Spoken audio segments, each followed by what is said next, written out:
चलिए बेटा, सभी को नमस्कार। मैं Subhash Yadav, faculty of mathematics, proton academy Chomu.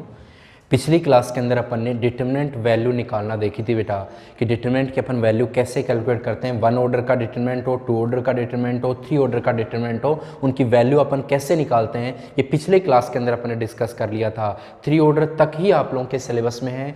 4 order का डिटरमिनेंट बहुत बड़ा हो जाता है बेटा, इस वजह से आप लोगों का सिलेबस में सिर्फ 3 ऑर्डर का डिटरमिनेंट तक ही है बेटा। एक एग्जाम्पल और लिखता हूँ, फिर उसके बाद आगे चलते हैं। देखो बेटा, एक और एग्जाम्पल मैं लिख रहा हूँ। Determinant of equal to 561,210 9 -2 -1। आप लोगों को क्या करना है बेटा, इस डिटरमिनेंट की वैल्यू कैलकुलेट करनी है।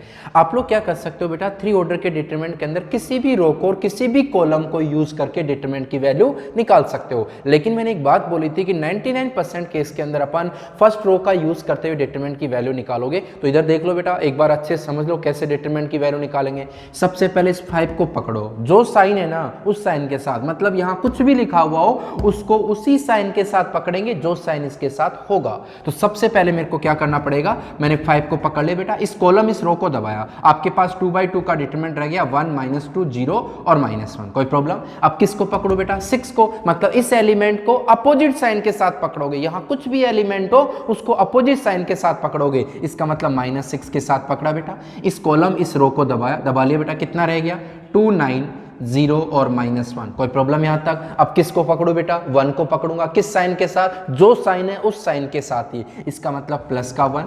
आप लोग क्या करो, इस कॉलम को इस रो को दबाया, क्या क्या रह गया आपके पास 2 9 1 और -2। कोई प्रॉब्लम यहां तक। देखो बेटा, मैंने 5 को पकड़ा, इस कॉलम इस रो को दबाओ, ये आपके पास 2/2 का डिटरमिनेंट। 6 को पकड़ा अपोजिट साइन के साथ, इसको दबाओ, इसको दबाया, 2 9 0 -1। +1 को पकड़ा, इस कॉलम इस रो को दबाया बेटा, 2 1 9 और -2। ये बन गया बेटा। सोल्व करते हैं, आओ देखें। Determinant of equal to 5 into में इसको इससे मल्टीप्लाई किया -1, माइनस इसको इससे मल्टीप्लाई किया 0 हो गया बेटा, माइनस का 6 इसको इससे मल्टीप्लाई किया -2, इसको इससे मल्टीप्लाई किया 0, प्लस का 1 इसको इससे मल्टीप्लाई किया -4 और माइनस का 9। कोई प्रॉब्लम हो तो बोल दो बेटा। तो आपके पास determinant of A equal to कितना आ गया, माइनस का 5, ये कितना है बेटा प्लस का 12, ये कितना है बेटा माइनस का 13। तो देखो बेटा ऐड करेंगे तो कितना आएगा, ये कितना हो गया माइनस का 18, ये प्लस का 12 है, आंसर कितना आएगा माइनस का 5, क्या माइनस का 6, सॉरी माइनस का 6, ये इसका आंसर होगा। कोई डाउट हो तो बोल दो बेटा। देखो बेटा, मैंने बहुत सिंपल वे के अंदर डिटरमिनेंट को सोल्व करना बताया, यहाँ फर्स्ट रो का यूज करते हुए डिटरमिनेंट सोल्व करना बताया। अपन ज्यादातर केस के अंदर अपन फर्स्ट रो का यूज करते हुए डिटरमिनेंट निकालना देखेंगे। क्या इतनी बात सबको समझ में आ गई हो तो बोल दो बेटा। चल लो क्या मैं आगे देखो बेटा, आगे अपन चलते हैं। एक और डिटरमिनेंट को सोल्व करने का एक और मेथड बताता हूं, जिसको अपन सोरस मेथड के नाम से जानते हैं। ये सोरस मेथड है क्या बेटा, वो चीज मैं थोड़ा सा समझा देता हूं आप लोगों को। देखो सोरस मेथड क्या है बेटा, सोरस मेथड, देखिए सोरस मेथड क्या है, इस चीज को समझने की कोशिश करना। ये सोरस मेथड अपन 3 ऑर्डर के लिए अप्लाई करने की कोशिश कर रहा हूं बेटा। आओ देखें, ऐसे करते हैं। आप लोगों को क्या करना है, इस डिटरमिनेंट की वैल्यू निकालनी है। 1 2 3 -2 2 1 5 6 1। आप लोगों को इस डिटरमिनेंट की वैल्यू निकालनी है। तो सोरस मेथड से इस डिटरमिनेंट की वैल्यू कैसे निकालते हैं वो समझो बेटा। तो इस सबसे पहले इस डेल को वापस से ऐसे कैसे लिख दो, 1 2 3 -2 2 1 5 6 1। ठीक है बेटा, ऐसे कैसे लिख दोगे। अब क्या कर दो, फर्स्ट कॉलम को तो आप लोग छोड़ दो बेटा, बाकी दोनों कॉलम इनको वापस से लिख दो। लिख दिया 1 -2 5 2 2 6। सोरस मेथड बता रहा हूं बेटा, जो कि अपन बहुत रेयर केस में यूज करेंगे, फिर भी अपन कभी कभार यूज कर लिया करेंगे, इस वजह से मैं आप लोगों को सोरस मेथड बता रहा हूं। सबसे पहले इस डिटरमिनेंट को ऐसे कैसे रख दो बेटा, ऐसे कैसे रख दिया। आप लोग इन दोनों कॉलमों को वापस से रिपीट कर दो, इसको नहीं करना, इन दोनों कॉलम को वापस से रिपीट कर दो। इतना कर सकते हो बेटा। अब देखो कैसे सोल्व करते हो आप लोग, इसको तीनों को मल्टीप्लाई करके ऐड कर दो। तीनों को मल्टीप्लाई करो बेटा, इसको तीनों को मल्टीप्लाई करो। इसको मल्टीप्लाई किया कितना है 2, प्लस इसको मल्टीप्लाई किया कितना है 10, इसको मल्टीप्लाई करो बेटा, इसको मल्टीप्लाई किया, तीनों को मल्टीप्लाई किया 2, इन दोनों तीनों को मल्टीप्लाई किया 10, इन तीनों को मल्टीप्लाई किया तो कितना आएगा बेटा माइनस का 36 हो गया बेटा। ये तो मैंने क्या कर दिया बेटा, तीनों को मल्टीप्लाई करके ऐड कर दिया बेटा। फिर क्या करोगे, माइनस लगा दोगे बेटा। इन तीनों को मल्टीप्लाई किया बेटा, तीनों को मल्टीप्लाई करके यहाँ ऐड कर दिया, माइनस लगा दिया। अब देखो ध्यान से सुनना बेटा, अब क्या करोगे बेटा, इसको और इसको मल्टीप्लाई करके ऐड कर दो बेटा। तो इन तीनों को मल्टीप्लाई करो, कितना आया, ये कितना हो गया बेटा 10 30, ये हो गया 30। इन तीनों को मल्टीप्लाई करो बेटा, कितना है 6, इन तीनों को मल्टीप्लाई करो, कितना है माइनस का 4। हो गया बेटा। तो आपके पास डेल इक्वल टू देखो बेटा कितना निकल के आ गया, तो डेल इक्वल टू निकल के आ गया। ये कितना बन गया बेटा, यहाँ से माइनस का 26 बचा और ये प्लस का 2 बचा, इसका मतलब कितना हो गया माइनस का 24।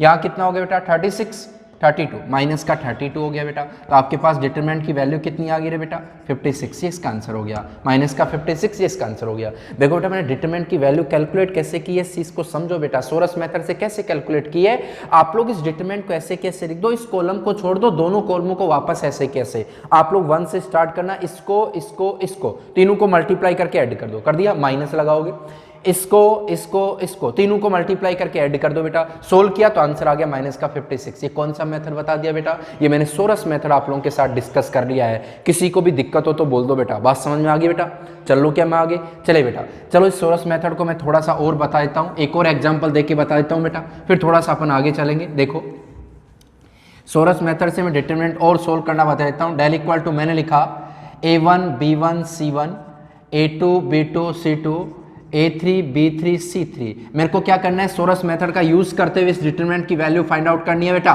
कैसे फाइंड आउट करेंगे, ध्यान से सुनने की कोशिश करना। डेल इक्वल टू, सबसे पहले इसको डिटरमिनेंट कैसे कैसे लिख दो, a1 b1 c1 a2 b2 c2 a3 b3 c3 लिख दिया बेटा। अब क्या करो बेटा, आप लोग इस कॉलम को छोड़ दो, इस कॉलम को वापस से ऐसे कैसे लिख दो, इन दोनों कॉलमों को, कितना आएगा a1 a2 a3 b1 b2 b3। कब कोई प्रॉब्लम बेटा। अब क्या करोगे, ध्यान से सुनना, इसको इसको और इसको तीनों को मल्टीप्लाई करके ऐड कर दो बेटा। तो बताओ यहां से कितना आया, डेल इक्वल टू यहाँ कितना आएगा a1 b2 c3 plus b1 c2 a3 plus a3 plus c1 a2 b3, तीनों को मल्टीप्लाई करके क्या कर दिया ऐड, माइनस। अब क्या करो, इसको इसको इसको तीनों को मल्टीप्लाई करके ऐड कर दो, कितना है बेटा यहाँ से a3 b2 c1 प्लस इसको इसको b3 c2 a1, इसको इसको इससे मल्टीप्लाई कर दो बेटा c3 a2 b1, मल्टीप्लाई करके ऐड कर दिया बेटा। यही आप लोगों के पास डिटरमिनेंट की वैल्यू आ गई। क्या आप लोगों को सोरस मेथड मेरे हिसाब से अब तो समझ आ गया होगा बेटा। कोई भी प्रॉब्लम हो तो बोल दो भाई, कहो तो मैं आगे चल लूँ। चले बेटा थोड़ा सा आगे चलते हैं अपन। ये सोरस मेथड के बारे में मैंने बता दिया, ये बहुत कम काम में लेंगे अपन, कहीं काम नहीं लेते, बहुत रेयर केस में अपन कहीं काम में लेते हैं बेटा, बाकी अपन कहीं काम में नहीं लेंगे इस मेथड को। आओ बेटा मैं एक दो क्वेश्चन और लिखता हूं आप लोगों के लिए, फिर थोड़ा सा अपन आगे बढ़ते हैं। मैंने एक क्वेश्चन लिखा बेटा x to x 0 minus 6 minus 3 1 1 4 2, इस डिटरमिनेंट की वैल्यू 0 के इक्वल है। बोला गया कि x की वैल्यू फाइंड आउट करो सर, x की वैल्यू फाइंड आउट करनी है आप लोगों को। बोला गया इस डिटरमिनेंट की वैल्यू 0 के इक्वल है, x की वैल्यू बताओ x कितना आएगा। तो बेटा ऑब्वियसली अब डिटरमिनेंट को सोल्व कैसे करते हैं, वैसे सोल्व करूंगा। सबसे पहले किसको पकड़ा, x को, जो साइन है उस साइन के साथ इस कॉलम और इस रो को दबाया, बताओ कितना रह गया -3 4 1 और 2 हो गया। अब किसको पकड़ो बेटा, 6 को, अपोजिट साइन के साथ, मतलब +6 के साथ आएगा। इस कॉलम को इस रो को दबाया, इसको इससे मल्टीप्लाई किया तो कितना हो गया, सॉरी इस कॉलम इस रो को दबाया बेटा, कितना रह गया 2x 0 4 और 2। ठीक है बेटा। अब किसको पकड़ो आप लोग, 1 को पकड़ा, इस कॉलम इस रो को दबाया, कितना रह गया 2x 0 -3 और 1। क्या इतनी बात समझ में, इस डिटरमिनेंट की वैल्यू किसके इक्वल है, 0 के इक्वल। x को पकड़ा, इस कॉलम रो को दबाया, -3 4 1 और 2। अब इस -6 को अपोजिट साइन के +6, इस कॉलम इस रो को दबाया 2x 0 4 और 2। इस 1 को पकड़ा, जो साइन है उस साइन के साथ 2x -3 0 और 1 हो गया। इसको सोल्व कर लो बेटा। 2/2 का डिटरमिनेंट तो सोल्व करना आता है। इसको इससे मल्टीप्लाई किया तो कितना आएगा बेटा, इसको इससे मल्टीप्लाई किया तो -6 और माइनस का कितना आ गया 4 हो गया बेटा, प्लस का 6 इंटू में इसको इससे मल्टीप्लाई किया 4x माइनस का 0, इसके अंदर +1, इसको इससे मल्टीप्लाई किया 2x -0 इक्वल टू कितना है 0। सोल्व करना बेटा, कितना आया यहाँ से माइनस का 10x, ये कितना हो गया प्लस का 24x, ये कितना हो गया प्लस का 2x इक्वल टू कितना आ गया 0। देखो बेटा यहाँ से कितना बना, यहाँ से बन गया बेटा, यहाँ से कितना 14x, तो यहाँ कितना बन गया 16x इक्वल टू कितना हो गया 0 बेटा। तो x की वैल्यू यहाँ से कितनी कैलकुलेट होगी 0, तो यहाँ से x की वैल्यू जो आएगी बेटा वो 0 के इक्वल आएगी, ये इसका आंसर होगा। बोलो बेटा किसी को भी दिक्कत हो तो बोल दो बेटा। इतनी बात सबको क्लियर है। चलिए बेटा एक और एग्जाम्पल मैं समझाता हूँ बेटा, फिर थोड़ा सा आगे बढ़ते हैं अपन। एक दो क्वेश्चन और लिखता हूँ फिर थोड़ा आगे बढ़ते हैं। देखो एक और क्वेश्चन लिखता हूँ बेटा। एक और क्वेश्चन मैंने लिखा डिटरमिनेंट ऑफ k + 3 3 माइनस के 1 1 -2 -3 1 -2 -3 और लिखा हुआ है बेटा -2, 1 और 3, इस डिटरमिनेंट की वैल्यू 0 के इक्वल है। बोला गया है कि k की वैल्यू फाइंड आउट करो सर, k की वैल्यू आप लोगों को फाइंड आउट करनी है। बोला गया इस डिटरमिनेंट की वैल्यू क्या क्या लिखा हुआ है, k+3, k+3, 3 माइनस k, 1 -2 -3 -2 1 और 0, इस डिटरमिनेंट की वैल्यू 0 के इक्वल है, k की वैल्यू फाइंड आउट करनी है। देखो बेटा कैसे करोगे, सबसे पहले किसको पकड़ा बेटा, k+3 को पकड़ लिया, आप लोग इस कॉलम रो को दबाया, क्या क्या रह गया, -2 1 -3 और 3, यही तो रहा बेटा। अब किसको पकड़ा, 1 को अपोजिट साइन के साथ पकड़ लिया, इस कॉलम रो को दबाया, कितना रह गया 3 -k 1 और 3। अब किसको पकड़ा बेटा, -2 को बेटा, इस कॉलम इस रो को दबाया, कितना रह गया 3 -k -2 और -3। इस डिटरमिनेंट की वैल्यू किसके इक्वल है, 0 के इक्वल। किसकी वैल्यू फाइंड आउट करनी है, k की वैल्यू बेटा। देखो k+3, इसको इससे मल्टीप्लाई किया -6 और ये प्लस का 3 हो गया बेटा, हो गया, और माइनस का 1, इसको इससे मल्टीप्लाई किया 9 और प्लस का कितना हो गया k, इतनी बात समझ में आई। माइनस का 2, इसको इससे मल्टीप्लाई किया माइनस का 9 और माइनस का 2k इक्वल टू कितना बेटा 0। सोल्व करना, देखे इसको कितना बन गया, यहाँ से माइनस का 3 के आ जाएगा और माइनस का 9 आ जाएगा बेटा, ठीक है। यहाँ से कितना हो गया, माइनस का 9 हो गया और माइनस का k हो गया, माइनस का k हो गया।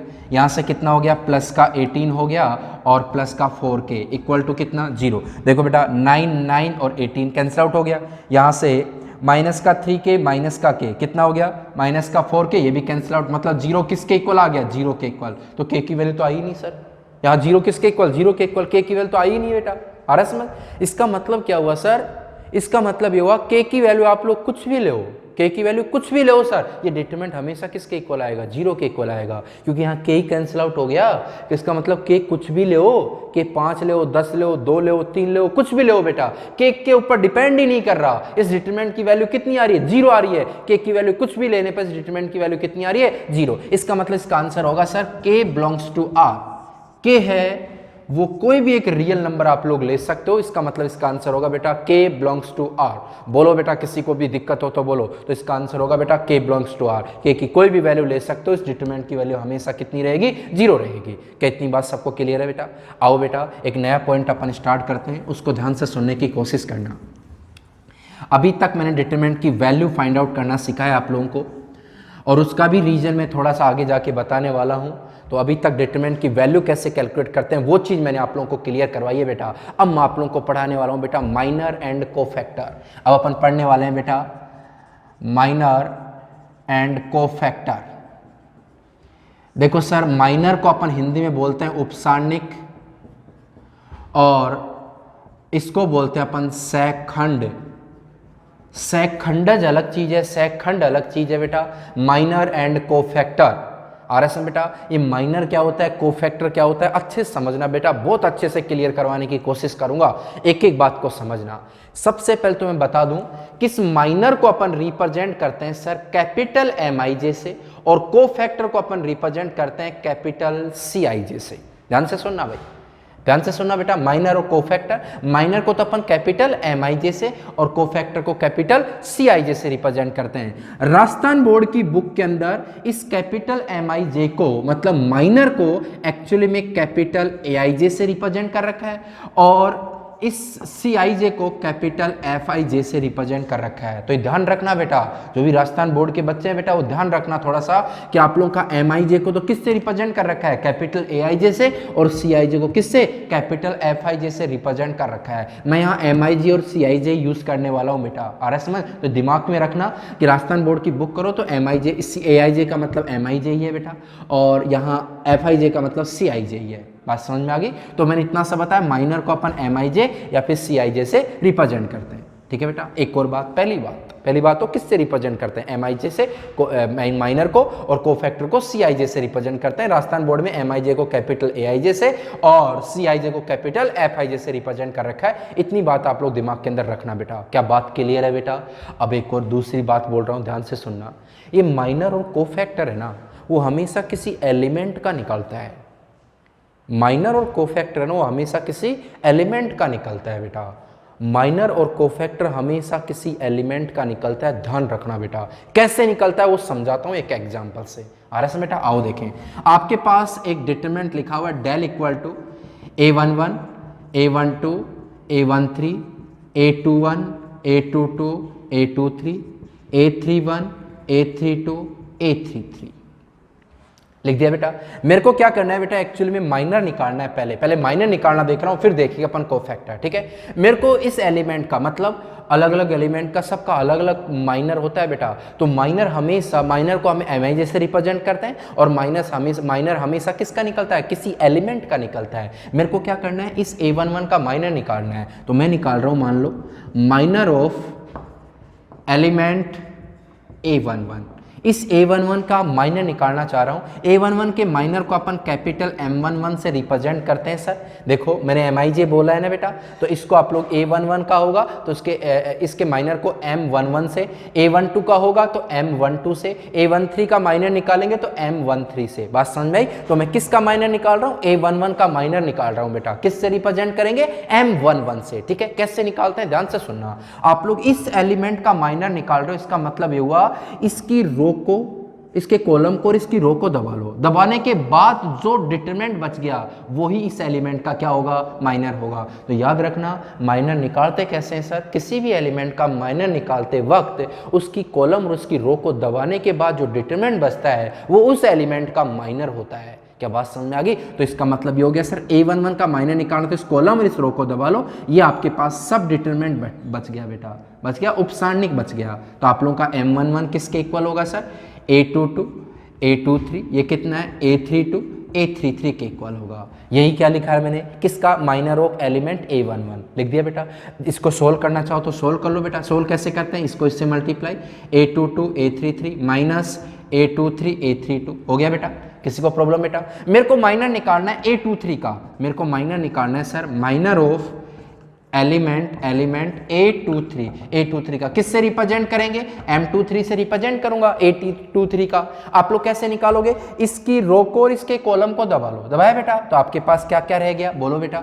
A11 रहा, A12 रहा, A31 रहा, A32 रह गया ना बेटा। तो आप लोग इसको सोल्व करना चाहो तो कर लो बेटा। इसको इससे मल्टीप्लाई किया तो A11 इंटू में A32 माइनस A12 इंटू में A31, ये इसका आंसर आ गया। एक और एग्जाम्पल समझा देता हूँ, माइनर समझ आने लग गया होगा बेटा, माइनर कैसे रिप्रेजेंट करते हैं। एक और एग्जांपल देके समझा देता हूं, ध्यान से सुनो। देखो मैं एक और एग्जांपल देता हूं। मैं क्या कर रहा हूं, A31 का निकालना है मेरे को माइनर निकालना है, माइनर ऑफ एलिमेंट A31 का निकालना है। देखो किससे रिप्रेजेंट करेंगे, कैपिटल M31 से। कैसे निकालेंगे, इस कॉलम इस रो को दबा लो। दबाने के बाद आपके पास जो डिटरमिनेंट बच गया, क्या क्या बचा, A12 A13 A22 A23, यही तो बचा बेटा। तो देखिए आप लोग इसको सोल्व करना चाहो तो कर लो बेटा। इसको इससे मल्टीप्लाई किया तो A12 A23 minus A13 A22, ये आपके पास क्या बच गया बेटा, माइनर बच गया। मेरे हिसाब से अब तो क्लियर है बेटा, कोई भी प्रॉब्लम हो तो बोल दो बेटा। तो एक एग्जांपल से समझा देता हूँ मैं, माइनर को एक एग्जांपल से समझा देता हूँ बेटा। एक एग्जांपल ले लेते हैं अपन। आपके पास determinant of A equal to ऐसे लिखा हुआ है 2 3 -1 6 2 1 905। आप लोगों को क्या करना है बेटा, मैं ऐसे बोल रहा हूँ कि 6 का माइनर निकालो, 6 एलिमेंट का माइनर निकालो। तो कैसे निकालते हैं, देखो इधर, माइनर ऑफ एलिमेंट 6 का माइनर निकालना है। एक बात मेरे को बता दो, इसकी लोकेशन बता दो बेटा। A21 ही है ना बेटा, इसका मतलब इसका M21 से रिप्रेजेंट करेंगे किसको बेटा, माइनर को। इसका मतलब इस माइनर को रिप्रेजेंट करेंगे M21 से। निकालते कैसे हैं, इस 6 की रो को दबा लो और 6 के कॉलम को दबा लो। तो बेटा इसको दबा लूंगा तो आपके पास 3 -1 0 और 5 बचा। तो आपके पास बना बेटा 3 -1 0 और 5। चाहो तो इसको सोल्व कर लो बेटा। इसको इससे मल्टीप्लाई किया तो 15 - 0, आंसर कितना है सर, 15। क्या बात सबको क्लियर है? जैसे मेरे को क्या करना है, 0 का माइनर निकालना है, निकाल सकता हूँ। तो मैं यहाँ निकाल रहा हूँ माइनर ऑफ एलिमेंट 0। कैसे निकालेंगे इस 0 का, कौन सी लोकेशन है सर, ये है तीसरी रो है और दूसरा कॉलम है। इसका मतलब इसका M32 के इक्वल होगा। आप लोग कैसे निकालोगे, इसके कॉलम को रो को दबा लो। क्या क्या रह गया, 2 6 -1 और 1। इसको इससे मल्टीप्लाई किया तो 2 प्लस का 6, आंसर कितना है सर, 8। मेरे हिसाब से माइनस सबको निकालना आ गया। कोई भी दिक्कत हो तो बोल दो बेटा। अब अपन पढ़ने वाले हैं बेटा क्या रे, कोफैक्टर। क्या बेटा, कोफैक्टर। माइनर में कोई दिक्कत आएगी क्या, कोई दिक्कत नहीं आनी चाहिए बेटा। अब मैं आप लोगों को सिखा रहा हूँ बेटा कोफैक्टर निकालना। आओ कोफैक्टर निकालना बताता हूँ, ध्यान से सुनने की कोशिश करना। कोफैक्टर जिसको अपन सेकंड बोलते हैं बेटा, कोफैक्टर को अपन रिप्रेजेंट करते हैं बेटा CIJ से। किससे बेटा, CIJ का फॉर्मूला होता है बेटा, CIJ का क्या फॉर्मूला होता है, -1 की पावर I + j इंटू में कैपिटल एम आई जे। देखो बेटा क्या फॉर्मूला लिखा, अच्छे से दिमाग में रखना बेटा, सी आई जे इक्वल टू -1 की पावर आई प्लस जे इंटू में एम आई जे। देखो बेटा इसकी दूसरी डेफिनेशन, मतलब इसी को मॉडिफाई करके लिखता हूँ। देखो सी आई जे को मैं एम आई जे ही बोलूँगा, सी आई जे को है ना वो एम आई जे ही बोलूंगा, मतलब सी आई जे है ना वो एम आई जे के इक्वल ही होगा। कब होगा? जब आप लोगों का आई प्लस जे हो ना सर वो इवन हो, इवन मतलब सम हो बेटा। देखो आई प्लस जे की वैल्यू है ना वो इवन होगी, सम होगी। आई प्लस जे की वैल्यू यदि सम होगी बेटा तो -1 की पावर सम कितना होगा? सम हो गया, प्लस हो गया बेटा। इसका मतलब सी आई जे किसके इक्वल? एम आई जे के इक्वल। तो आई प्लस जे इवन हुआ तो इस केस के अंदर -1 की पावर इवन आएगी, इसका मतलब +1 हो गया। तो सी आई जे किसके इक्वल? एम आई जे के इक्वल। ये सी आई जे माइनस एम आई जे के इक्वल होगा जब आई प्लस जे है वो आप लोगों का कैसा हो बेटा? ओड हो, मतलब विषम हो। आई प्लस जे यदि ओड होगा तो उस केस के अंदर सी आई जे किसके इक्वल होगा? एम आई जे के इक्वल होगा। क्या बात सबको समझ में आ गई बेटा? ये तो बहुत आसान हो गया। जैसे अपन माइनर निकाल रहे थे वैसे ही कोफैक्टर निकलेगा, मतलब माइनर निकाल दो कोफैक्टर आराम से निकल जाएगा। जैसे मेरे को क्या करना है, मेरे को एक बात बताओ, C12 का मेरे को माइनर निकालना है, कोफैक्टर निकालना है, C12 निकालना है मेरे को। अब C12 कैसे निकालोगे बेटा? तो मेरे को बताओ आई प्लस जे करो, इवन है कोड है, आई प्लस जे कितना है? 3 ओड है बेटा। इसका मतलब ये किसके इक्वल होगा? -M12 के इक्वल होगा। अरे होगा कि नहीं होगा बेटा? तो C12 निकालोगे तो M12 निकालो, उसको माइनस से मल्टीप्लाई कर दो। जैसे मेरे को निकालना है C31, आई प्लस जे ओड है कि इवन है? इवन है बेटा। इसका मतलब C31 किसके इक्वल होगा? M31 के इक्वल होगा। M31 तो निकालना बता ही दिया बेटा मैंने, कोई प्रॉब्लम हो तो बोलो बेटा। अरे समझ में आ गया? चलो बेटा एक एग्जांपल समझा देता हूँ, ध्यान से सुनना बेटा। ये समझ में आ गया होगा कॉन्सेप्ट? कोई प्रॉब्लम है क्या? चलो मैं आगे चले बेटा। एक एग्जाम्पल से मैं समझाने की कोशिश करता हूँ। आओ, आप लोगों के पास एक डिटरमिनेंट ऑफ ए लिखा हुआ है 2 3 -1 6 2 1 -1 6 0। मैंने एक बात बोली, कोफैक्टर निकालो बेटा। किसका? 0 का। मैं कोफैक्टर निकलवा रहा हूँ बेटा, किसका? 0 का। तो मैं बोलूँगा कोफैक्टर ऑफ एलिमेंट 0 एलिमेंट का कोफैक्टर बताओ किससे रिप्रेजेंट करोगे? C33 से। अरे होगा कि नहीं होगा? देखो बेटा कोफैक्टर मतलब 0 का C3 कौन सी लोकेशन है? Third row third column, C3 से रिप्रेजेंट करोगे। आई प्लस जे आप लोगों का इवन है ओड है? इवन है बेटा। इसका मतलब C33 किसके इक्वल होगा? M33 के इक्वल होगा। M33 तो निकालना आता है ना अपन को, तो M33 अपन को निकालना आता है बेटा। कैसे निकालते हैं? इसकी कॉलम और इसको रो को दबा लो, कितना रह गया? 2 3 6 और 2, इतना ही तो रहा बेटा। इसको इससे मल्टीप्लाई किया तो 4 -18, आंसर कितना है? -14। इसका आंसर आ गया बेटा। क्या बात सबको समझ में आई? C33 किसके इक्वल होगा? M33 के इक्वल। M33 आप लोगों का यह आ गया, इसका मतलब आप लोगों का C33 कितना आ गया बेटा? -14। ये इसका आंसर। कोई प्रॉब्लम बेटा? इसके अंदर एक और एग्जांपल लिख लेता हूँ, एक और। जैसे मेरे को क्या करना है, इस माइनस या 1 का निकालना है मेरे को। मान लो किस 1 का निकालना है मेरे को निकालना है किसका? Cofactor of element 1। मेरे को 1 का निकालना है। बताओ किससे रिप्रेजेंट करोगे? C23 से। दूसरी रो है, तीसरा कॉलम है C23। आई प्लस जे इवन है, एक ओड है सर, ओड है। इसका मतलब C23 माइनस का M23 के इक्वल ही होगा। M23 मेरे को निकालना आता है। कैसे निकालते हैं M23? आप लोग क्या करो, इसका ही निकालना है बेटा। तो आप लोग इस रो को और इस कॉलम को दबा लो, तो क्या रह गया आपके पास? रहा 2 3 -1 और 6। आप लोग इसको इससे मल्टीप्लाई किया तो 12 + 3, आंसर कितना है बेटा? 15। तो M23 की वैल्यू कितनी आ गई? 15। आप लोगों का M23 की वैल्यू 15 है तो C23 की वैल्यू कितनी होगी? तो C23 की वैल्यू आएगी -15। कोई भी प्रॉब्लम हो तो बोल दो बेटा। समझ में आ गया बेटा? अब तो दिक्कत नहीं होनी चाहिए। चलो एक और मैं 2 ऑर्डर का भी एक डिटरमिनेंट बता देता हूँ, उसका भी मैं निकलवा लेता हूँ बेटा। जैसे आप लोगों के पास एक डिटरमिनेंट ऑफ ए लिखा हुआ है 5 6 1 2, ये लिखा हुआ है। मैंने एक बात बोली बेटा, आप लोग कोफैक्टर निकालो, कोफैक्टर ऑफ एलिमेंट 5 एलिमेंट का आप लोगों को क्या निकालना है? कोफैक्टर निकाल सकते हो बेटा। किससे रिप्रेजेंट करोगे सर? इसको रिप्रेजेंट करेंगे अपन C11 से। C11 से आप लोग क्या करो बेटा, इस कॉलम और इस रो को दबा लिया बेटा। सॉरी, आप लोग का C11 निकाला। आई प्लस जे आप लोग का इवन है ओड है? इवन है बेटा। इसका मतलब C11 किसके इक्वल होगा? M11 के इक्वल ही होगा बेटा। अरे होगा कि नहीं होगा? M11 अपन को निकालना आता है बेटा। कैसे? आप लोग इस 5 के कॉलम और इस रो को दबाओ, क्या रह गया? 2 का डिटरमिनेंट कितना होता है बेटा? 2। इसका आंसर आ गया। तो M11 आया तो C11 भी किसके इक्वल होगा? 2 के इक्वल ही होगा। क्या बात सबको समझ में आ गई? तो मेरे हिसाब से आप लोगों को माइनर और कोफैक्टर निकालना आ गया होगा बेटा। अरे हाँ या ना? आगे अपन नेक्स्ट क्लास के अंदर बात करेंगे बेटा इसी टॉपिक को आगे ले जाते हुए। ठीक है बेटा, थैंक यू।